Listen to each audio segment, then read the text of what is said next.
I did a bit of research on the battles and on my character Artemisia, because Artemisia really existed.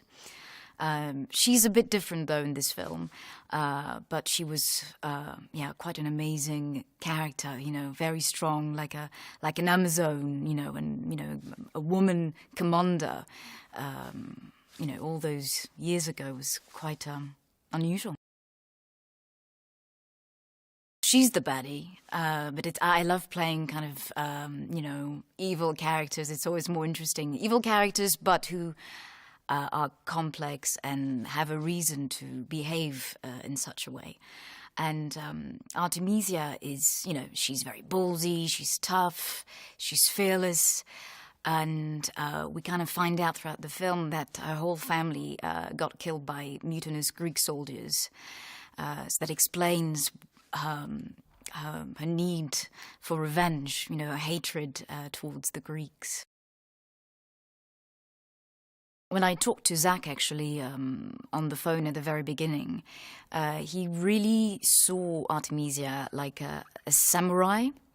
It's all about war.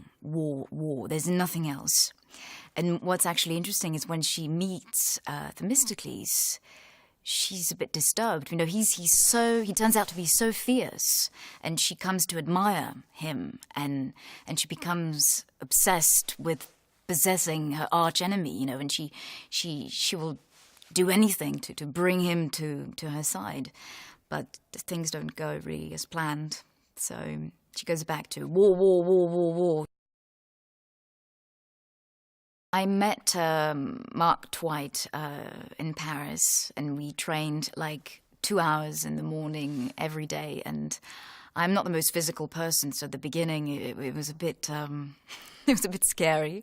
But he's very kind, and he of course adapted, because I know I'm sure he was kind of harder with the other guys. They're men; they have to look like very strong, and he was just like, don't think, do. And we did lots of kind of core work, lifting weights and all that, and it was very fun. Fighting with two swords is a big challenge. It's I'm not coordinated, and I was it took a while for me to understand how that worked. But those stunt guys are so full of passion, and it's quite contagious. It was just fun. The stunt guys are the best ever, and it's fun, and that's very important. It's not work; it's fun.